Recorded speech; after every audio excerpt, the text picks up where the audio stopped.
What's up, y'all? It's your boy S to the L to the I to the double Z Y. Last name K, Slizzy K, coming all the way from Charleston, South Carolina. You already know I'm at the one and only Industry's Most Wanted. Might post you on my Finsta, but can't post you on my main. She talking about commitment, I'm committed to the game. So if you ain't my son, you can't have my last name. Outside all summer, white tee and tinted frames. Fresh fit, bad bitch, and you know she ratchet. Ass thick, I'm a hit, face up in the mattress. Don't wanna play a role. Hey, what's going on, man? It is your girl, TampaMystic, and we are live on the Industry's Most Wanted podcast. Most Wanted. Big Industry's Most Wanted, not the little one. I heard we got South Carolina checking in. What's going on with you, fam? Yes, I'm doing good. How about you? I'm doing good. Slizzy K checking in. I can't say it as cool as you did. Thank you. Say it one more time. S to the L to the I to the double Z Y. Last name K, the one and only. Listen, it would probably take me a long time. If I had to do that like you had to do your intro, I'd be stumbling for an hour. Well, listen, I appreciate you being here. Of course. Come through with the positive energy, good vibes, all that. But kind of give us like a brief introduction of who Slizzy K is. Okay, so I am Slizzy K. I'm a recording artist originally from Little Rock, Arkansas, but Charleston, South Carolina has been my home since I was 14, so that's going to be about 7 years ago, 21. I'm a hip-hop recording artist. I write music. I do a little bit of everything when it comes to the music. So, I know that's right. I know that's right. Well, listen, again, I appreciate you being here. Thank you. Let's take it back a little bit. You were born in Little Rock. Yes, ma'am. When did you move to South Carolina? So when I said 14 originally. It's actually 13. 13, yeah, okay. I was 13 years old, so I was a freshman in high school. Yeah. Yeah. What was that transition like, man, moving in your high school years? Oh, it was rough because I think the cultures in Little Rock and Charleston are so different. Yeah. Little Rock it's a black city. You know, it's urban. Then I come to Charleston, it's a little more conservative. It was two different vibes.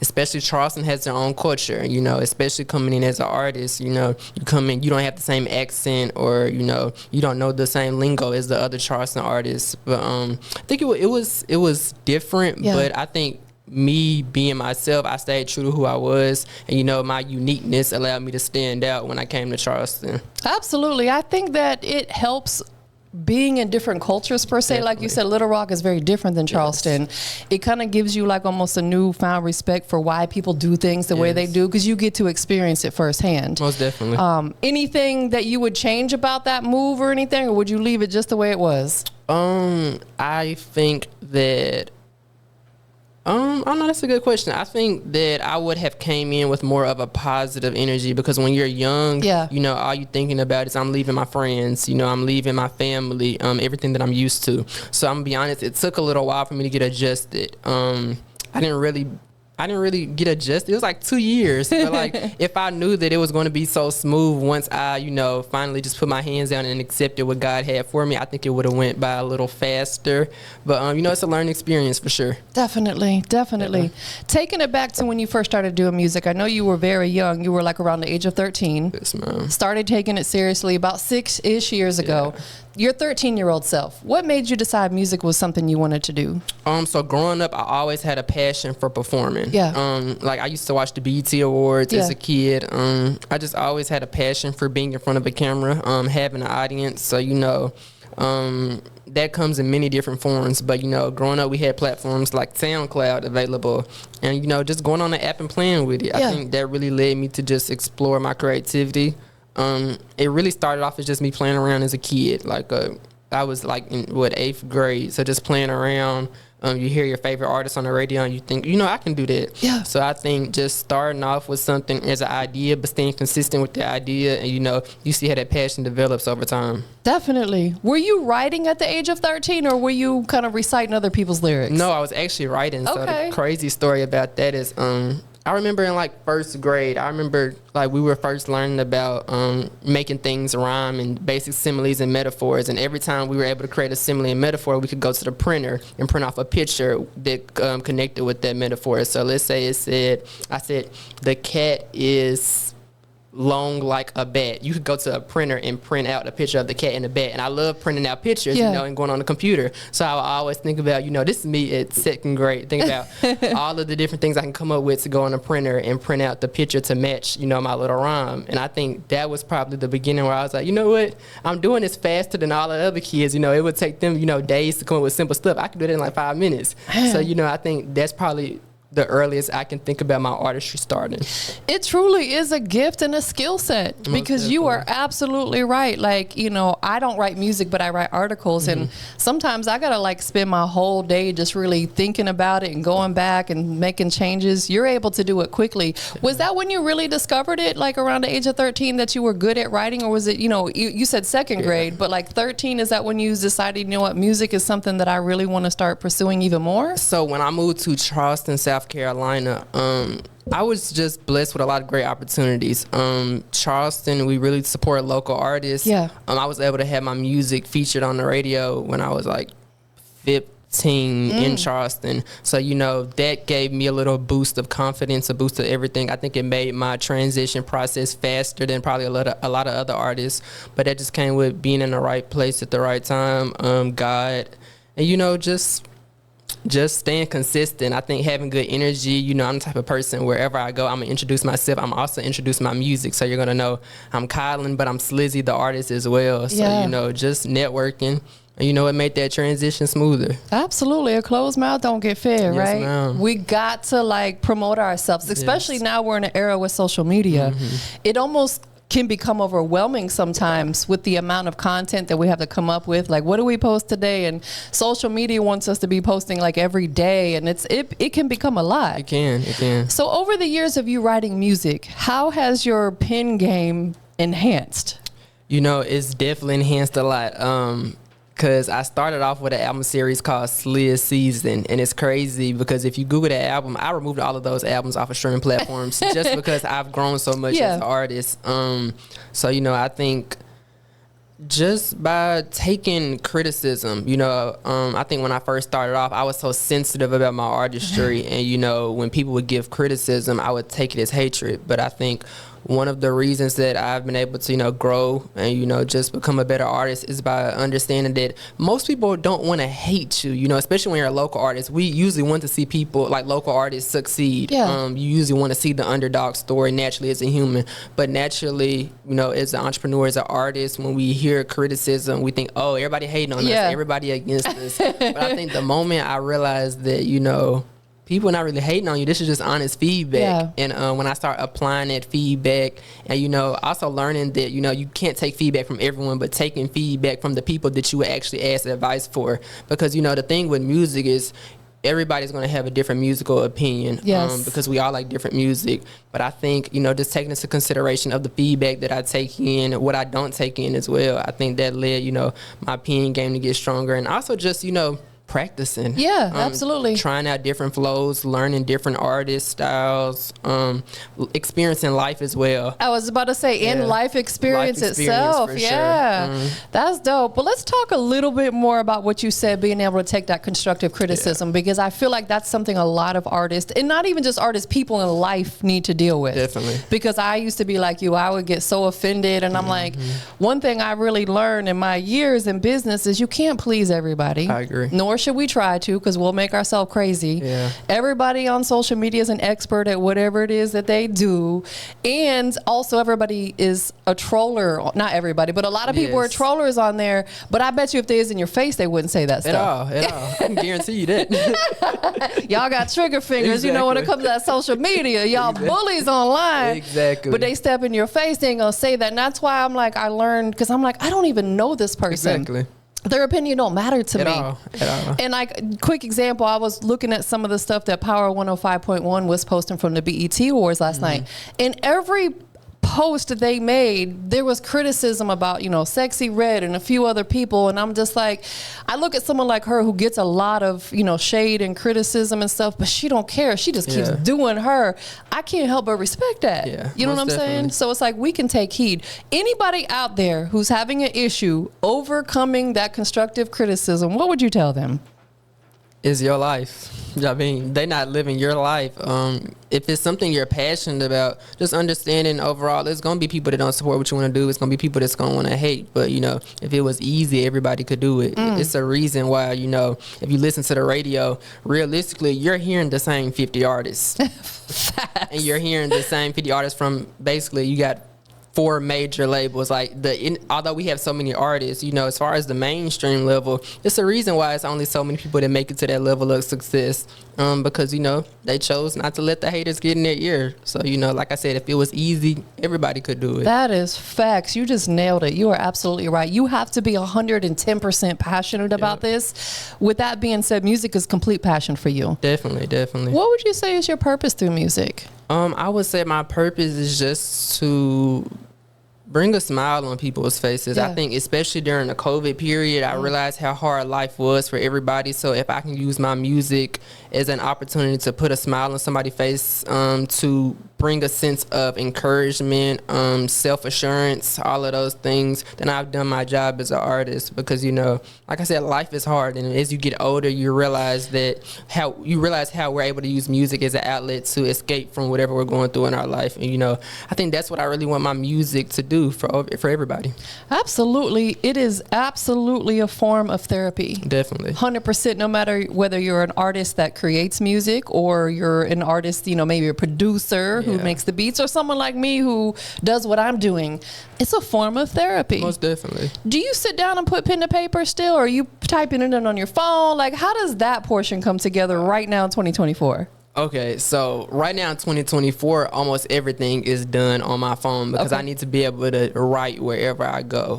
Especially when I was in college, like, the great thing about college is it's something new every single day. You you meet a new person every day. And those stories are what I put in my music. So, you know, I could just be having a conversation with somebody, and once that conversation is over, I may pull out my notes on my phone, just jot like a simple, you know, little bar or something about that conversation. Or, you know, just listening to other people's interactions. Like, if you hear a dude trying to talk to a girl and you know they lying, like, I'm gonna put that in my notes, and, you know, just take notes on every single thing that's around me, and that's how these records evolved. So Boy, you know you lying. Exactly, a straight lie. And I'm gonna put it in my music. Yep. I love that. No, that is funny because we can draw inspiration from other people, seeing silliness coming from other people, or just real life stuff. Definitely. I know you said you pulled off all the older music off the platforms. When you took everything down, what was like the first thing after that you released from the new stuff you're putting out? So I started with the Girls Love Sliz series. So it was a single called Hilltop Shotty. I attended Claflin University, and the nickname for the school is the Hilltop High. So I came up with this song called Hilltop Shotty. It's one of my biggest songs. It's an anthem at the university still. I've been able to perform it all over campus, all in the city of Orangeburg. That's dope. Congratulations. Yeah, thank you. So I think just when I graduated from high school, I knew that, you know, I was going into a different part of South Carolina. I wanted to have an anthem. Everything that I created, I wanted to be an anthem. So I created this anthem called Hilltop Shotty. Of course, the song is Hilltop Shotty, so a lot of girls like this. So then I came up with the EP Girls Love Sliz. Then in 2023, I think it was September, I released Girls Love Sliz 2, you know, the full version of that project. And so, you know, I'm still going from there. I know that's right. And I love those anthem type records because not only does it work for whatever you created it about, but it's going to be played for a lifetime. Like, for example, shout out Trap Bickham. You know, he's got the one time for the birthday. Every birthday party plays that record. Exactly. You know what I'm saying? Yes. Lil Booties Matter. He's come up with a few anthem records that I feel like forever will be played, and you're doing the same thing. Yes. So when you write the records, do you write it keeping that in mind, that I want this to be an anthem? Definitely. I think especially when you are an up and coming artist, the first step to even being a mainstream artist, you have to create a song that a lot of people are going to like. And I think as I became a little bit more popular, I was able to dive into my own individuality. But starting off, you know, I think my goal was to create an anthem.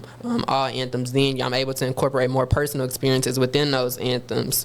But I definitely take that into consideration because I think, like I said, in college, you're at a party and, you know, you hear those those songs, you know, playing in the parties, and it was always like, I want one of my songs playing at these parties. Yes. So, you know, I start taking notes on, you know, the things that are playing, the vibes that people get from those songs. Man. And, you know, you just take notes and you apply those thoughts within your own music.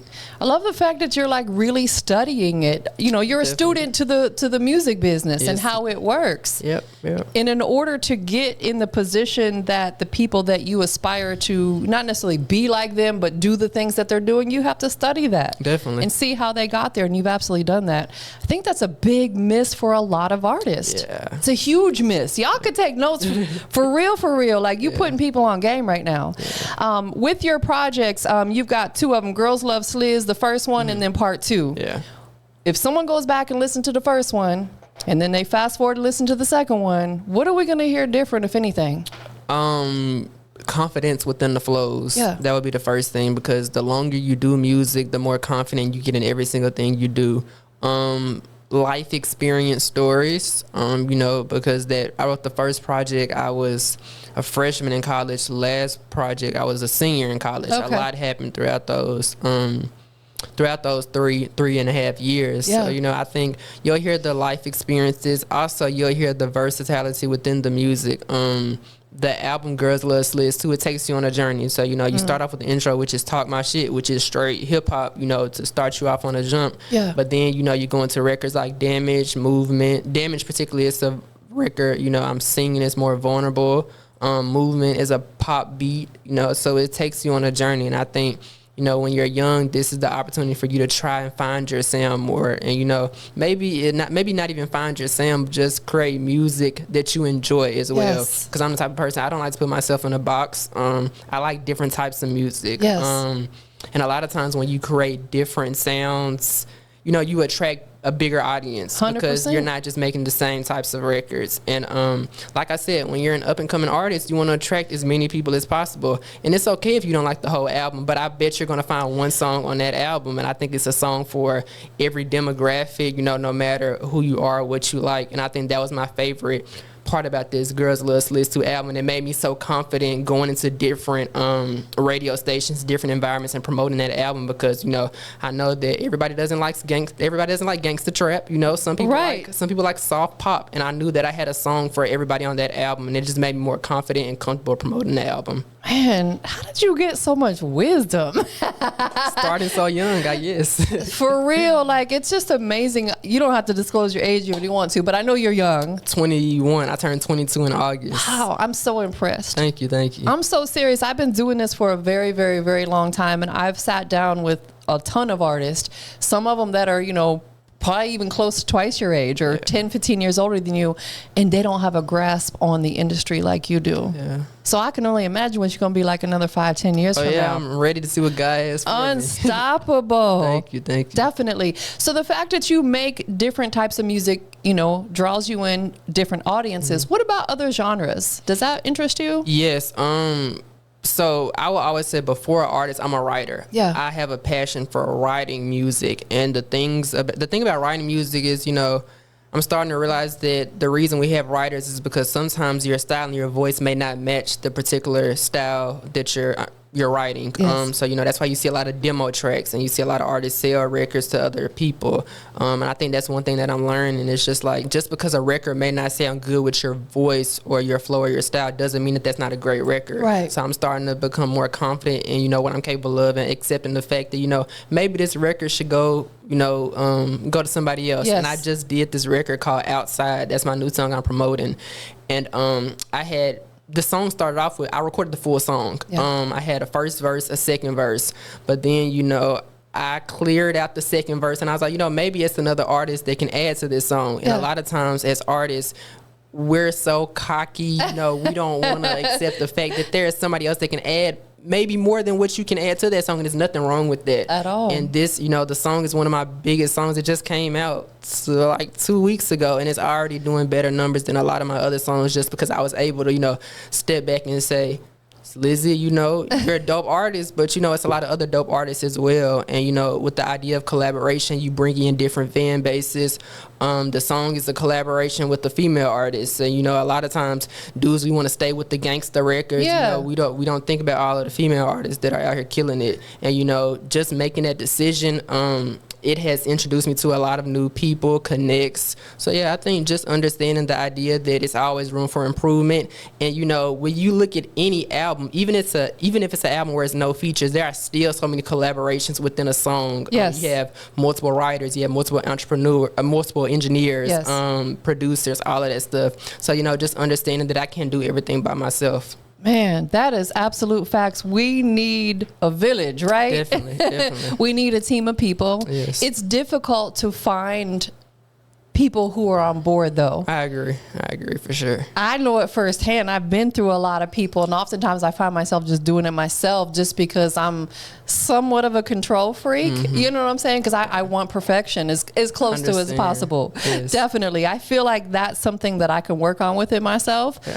What do you feel like right now is something that you could potentially work on within yourself? It sounds like you got everything down, but is there anything that you could work on a little bit? You know, and I always say, I feel like the only reason I haven't blown up as far as like on a mainstream level is because of consistency, and I feel like that came from me being in college. And not only was I in college, and not to brag or nothing, but I was graduated top of my class. Like I'm in a fraternity, Phi Beta Sigma fraternity. No, you better brag. Yeah. That's bragging rights right there. I do a lot of stuff. I did a lot of stuff within school, so I was never able to put 100% of my eggs in one basket. But now, since I've graduated, you know, I have more free time. I'm able to go a little harder with my music. I'm able to go harder on my promo runs. Yes. So, you know, it has allowed me just, you know, an opportunity to just expand my artistry and expand my platform. Absolutely. I know that you said you were featured on a couple radio stations in your area, big radio stations. Yes. So Charleston Z93 Jams, shout out to Z93 Jams. That was the first radio station that played my record. Like I said, I was in the 9th, 10th grade. Wow. So just like going to school. That's dope. Yeah, and hearing people saying, Slizzy, I heard you on the radio. It was like, that was the moment I was like, yeah, I'm the man now. I know that's right. Yeah. How do you feel like, you know, getting your music on those big platforms does help enhance what you have going on? You know, I think a lot of people, we think radio is just gone, but that's not true. No, it's radio not. is not gone. It's not going nowhere. You know, I think the idea of platforms like Shazam, you know, you hear a song on the radio, and the way that we're just able to pull out our phone and just do it and, you know, figure out that artist. Next thing you know, that person is a lifelong supporter of you just by hearing your song on the. It may not even be a full like minute of the song. It could be in a mix. Yeah. But you know, if they Shazam that little second, that, you know, they'll see your Instagram. And if you're doing right as far as your Google search engine, all of that stuff, they should be able to Google you and they'll see all your socials. Everything should pop up, and that leads to another fan. So I think radio has definitely played a big part in my following. Yeah.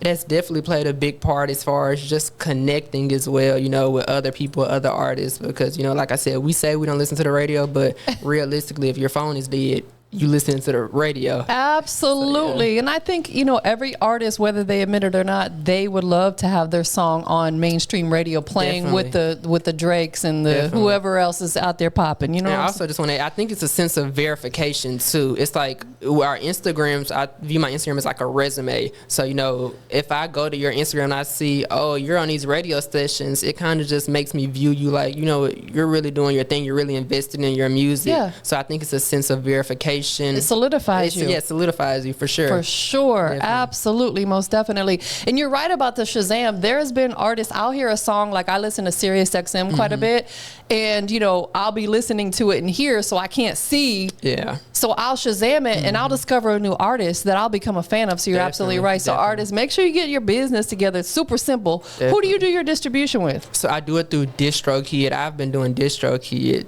since I first started music.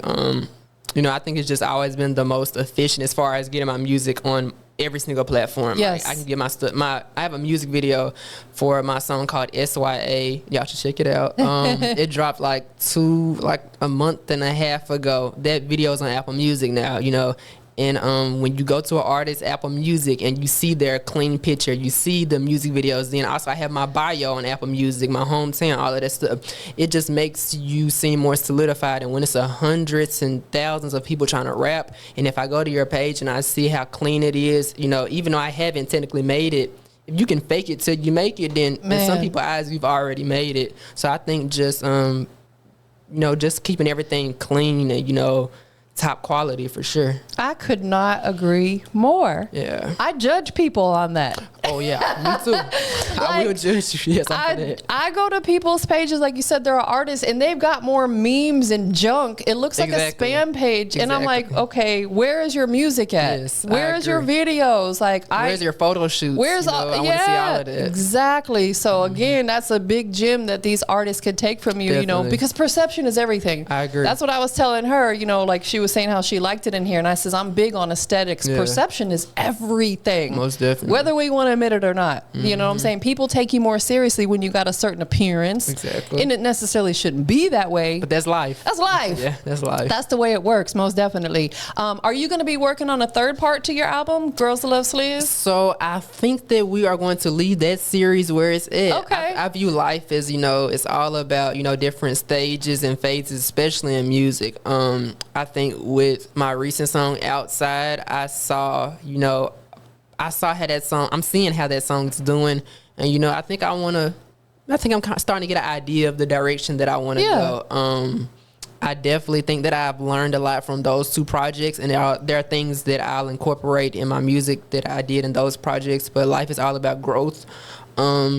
You know, so we on to something bigger and better. I know that's right. You know, some things, they are seasonal per se. Definitely, I agree. Seasonal. People, things, places, you know, they're good for that moment, but then it's not necessarily that you outgrow it, but like you said, you just want to do something bigger and better. Yes. That ran its course. It did what it did.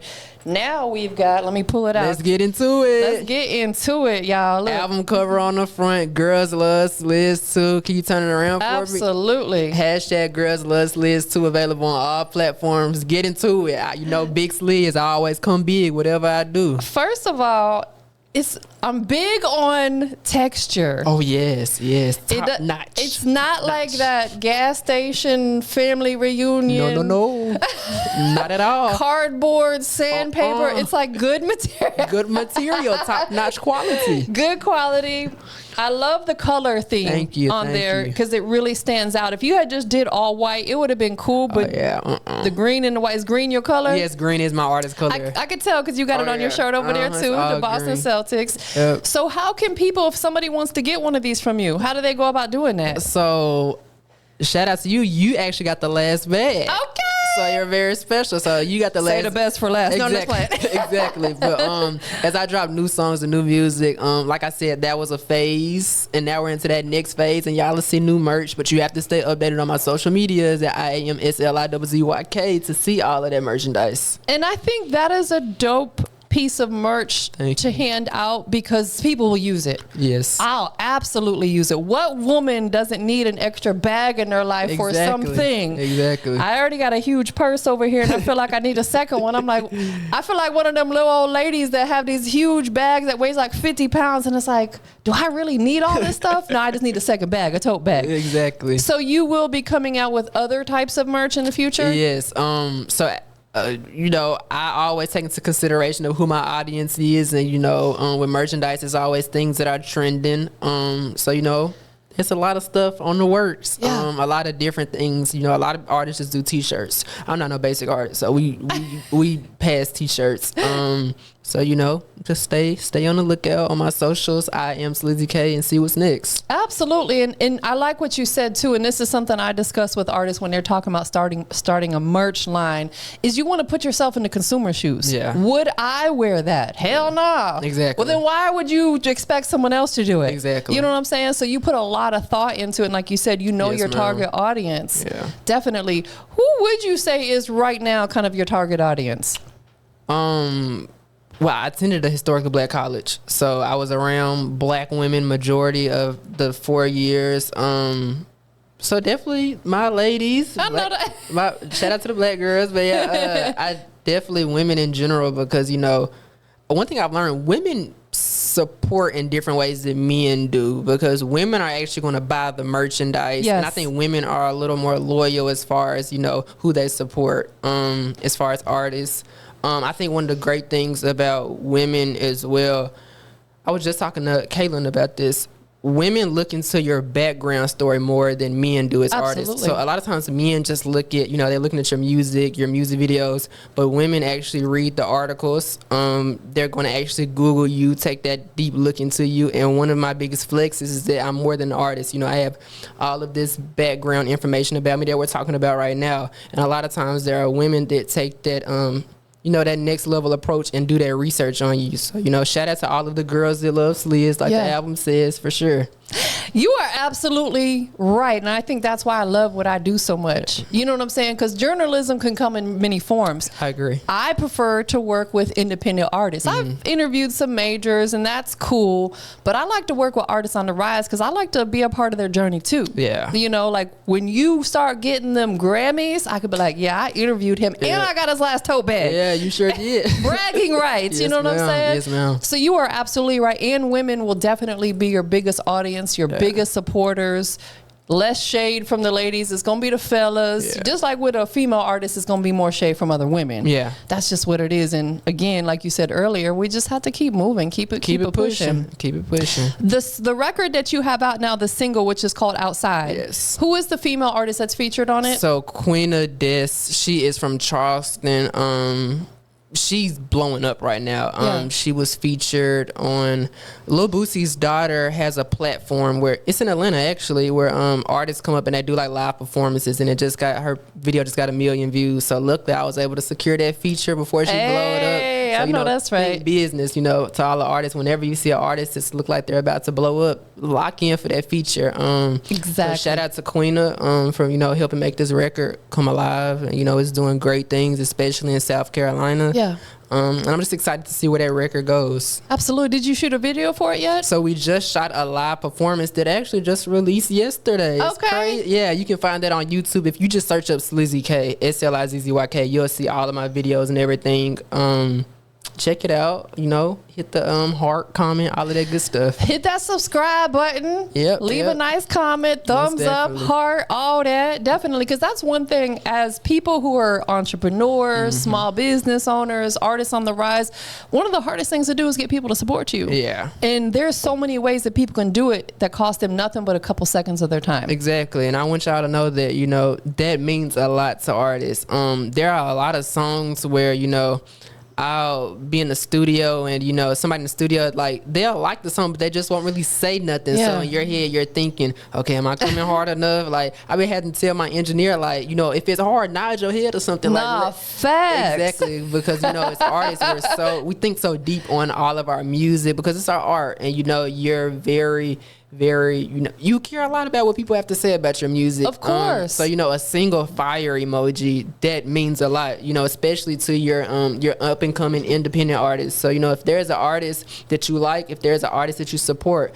drop that fire, drop that, drop those emojis and just support, because that means a lot to us. It really, really does. You are right. And not only that, but taking it a step further, for the people who do support you and drop them fire emojis, respond back. Yes, I agree. So important, because that's how you'll lose fans. If I go to someone's page and I'm always commenting and liking and they never respond back, I'm like, what, you think you too good? Yeah. Watch it. Your life ain't that busy that you can at least like my comment or something. That is a great point. I agree. Yes, 100%. Because there have been people that I'll get a little sensitive. I'm like, I'm always supporting this person. They don't ever reciprocate. So I'm like, forget them, And if somebody shares your post, the least you can do is heart it. It's simple stuff like that. Absolutely. Yeah. Again, stuff like that is completely free. It just takes a couple seconds of our time. Definitely. When you get back home, what do you got going on in your city?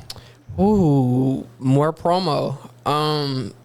Music is all about promo. You can make a dope record, but if you're not promoting it, then what are you doing? So more promo. I'm working on this next album.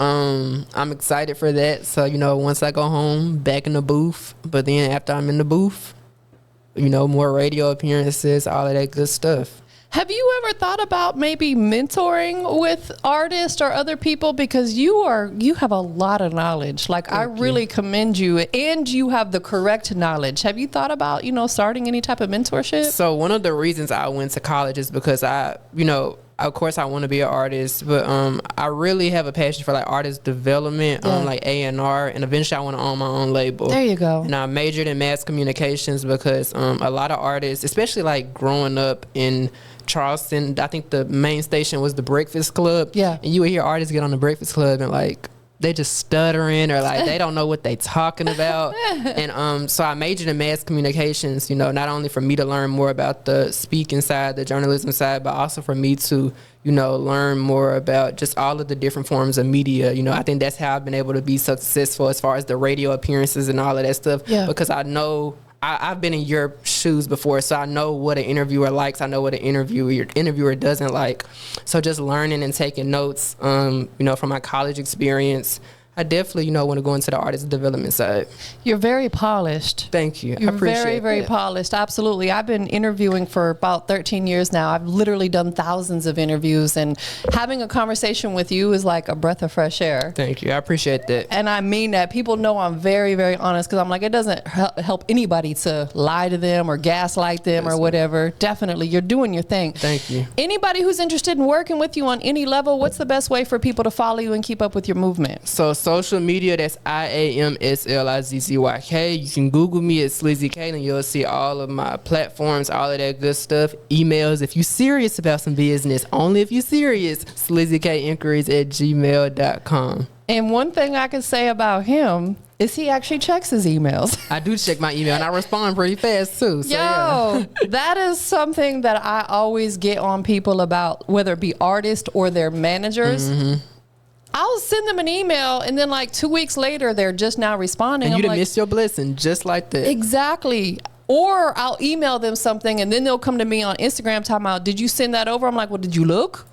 It's just weird to me. Exactly. Y'all, you definitely could start a mentorship, you know, like you said, artist development, because I feel like you have all the things that it takes thank you. to make that happen. Absolutely. No, thank you for being that type of artist that we need right now, because there's a lot of them out there who are just all over the place. Yeah. Definitely. I know you have a lot of people that love you, support you. Who do you want to give thanks to or give a shout out to? So big shout out to the 501, my original home, Little Rock, Arkansas, the one and only. I wouldn't be here without the 501. But shout out to my second home, the 843, Charleston, South Carolina. Shout out to Claflin, all of my peers that I graduated with that have supported me on this journey. And yeah, shout out to everybody that loves me, supports me. Shout out to all the girls that love Sliz and everybody that supports the movement in general. Definitely. And shout out to yourself. And shout out to me as well. Shout out to him, man. Yeah, give myself a little shout out right there.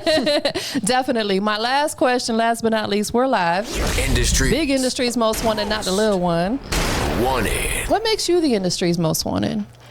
Because I think, you know, this interview said, I think I'm the industry's most wanted because first, my uniqueness. Second, my creativity. Third, just me as a person. You know, it's only one Slizzy K. It's only one Kyla Norris Watson. And that's just that. You are a whole vibe. Thank you. I appreciate it. You are a whole vibe. You are a ball of great energy. Thank you. I appreciate it. I'm big on reading people's energy, and you've got it. Thank you. You and her both. Thank you. I'm loving it. Definitely. Thank you for being here. Appreciate it. Thank you for having me. Of course. Absolutely. We up out of here, y'all. You know how it go, I'ma start like I'm Patrick. I told my niggas we outside, your niggas still need a ride. He always come into your crib cause he got no place to reside. Meanwhile, like I do say